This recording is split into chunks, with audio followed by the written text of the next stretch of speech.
What's up, everybody? It's your boy John. We are back. We're going to talk about all kind of relationship things pertaining to Christians, how you survive, how you do your thing, and how do you not compromise. We're not about that compromise life. So, the topic for today is when you meet another Christian and everybody expects you, just because you're Christians, y'all gonna get married tomorrow at 3 o'clock. I'm not with that. So, to talk about this topic, I brought my boy, Tyrone. What up, baby? Good. Tyrone been in the game for a minute. We got a whole handshake. Forget about it right now. But Tyrone, we're talking about this topic that is extremely important and very taboo in a sense. So when you're a Christian and you get into Christian circles, people automatically, or even if you're not in Christian circles, people automatically say like, "Oh, he's a Christian, she's a Christian, y'all should go together." Without even saying, like, there's more to that. I'm not just gonna wake up like, "Oh, there's another Christian. We're getting married at 3 o'clock. Tell your mama." No, it ain't work like that. So what, in those situations, you tell me, what do you do? Usually that happens because like both parties are single, so they're like, "Oh, you need a man, you need a girl, so therefore since y'all both single, y'all should come together." No, it don't work like that. It don't work like that. But why though? Like, because first of all, there has to be attraction. Yeah, okay. We have the spiritual thing, but there has to be attraction also, because you don't want to be with somebody that you're not attracted to.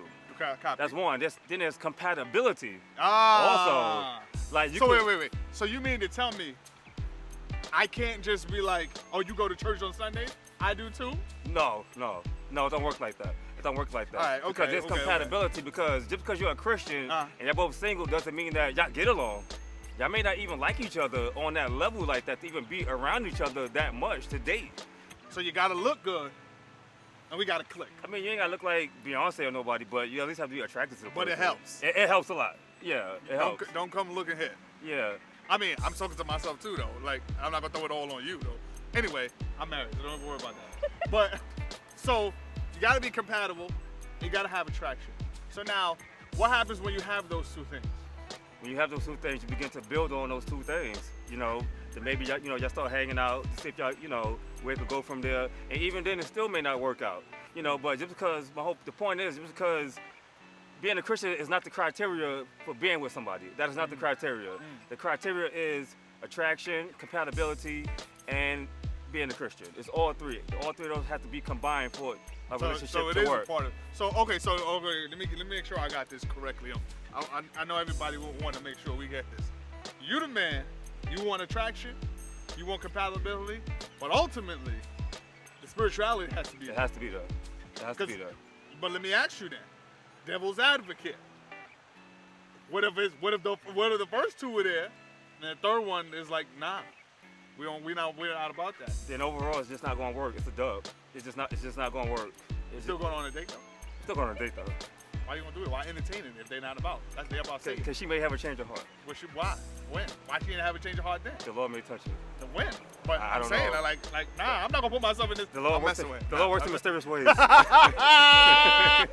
Bruh. I mean, maybe you could be friends. You try to help them along the way, but you just have to let it go. Because ultimately, and down the line, if you do decide to marry this person, you're going to be unequally yoked. Like, they're not going to support you. They're not going to be there for you. They're not going to be able to pray for you when things get hard. Like, they just don't understand it. Even though they're being respectful, the most important thing is the spiritual side of it. Like, you're going to need them, and they're not going to be there for you, and that's when you're going to start to venture out into other places. Not cheating, but you're going to go to your support system, which is the church, your brothers and your sisters, when that support system should also be in your home. So ultimately, at some point, you have to cut them off. Maybe y'all could be friends, maybe not, but ultimately, you need somebody that's going to be there for you spiritually, that you can pray with, talk to, read the Bible with, and everything. So, one of the other points is that you brought up being unequally yoked. If you don't understand what that is, and you're new to this, or you don't even believe, period, basically being with somebody that's not about what you're about, but you connect on certain levels, maybe attraction and compatibility based on personality. So now, but the problem is, being unequally yoked, all the pieces have to align for you to be equally yoked. So now, what about, how do you break up with somebody like that? So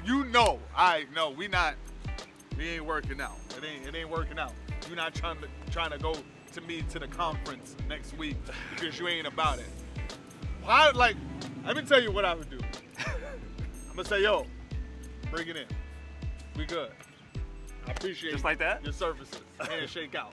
Just like that? I ain't gonna do that. Like, they don't even know the handshake. Like, but I'm saying though, like my point is, you gotta find it out. Of course. Now, you could also not want to find it out. You could also be like, not the females. I love y'all. But y'all do the ultimate thing. I can change him. You are not changing anybody. You're so foolish. You changing. You're the one that's changing. And you compromise. Facts. How do you deal? What's your out when you know it ain't gonna work? Because they gotta deal with that too. What's the solution? Because if we gonna sit there and be like, oh, you know, it gotta be this, it gotta be that. What if you knew that they had that, but they look good, so you was like, nah, if I walk down the block, we gonna look good together. Right. I know they don't like God like that, but they gonna look good. You know, you act like, you know, I'm just saying. But my point is, what's your out? The out would be, hey, this isn't working out. You know, the out is the hardest part because you know you're gonna hurt this person, especially if they're into you and you're into them. But you know there has to be an out. So you just gotta be honest.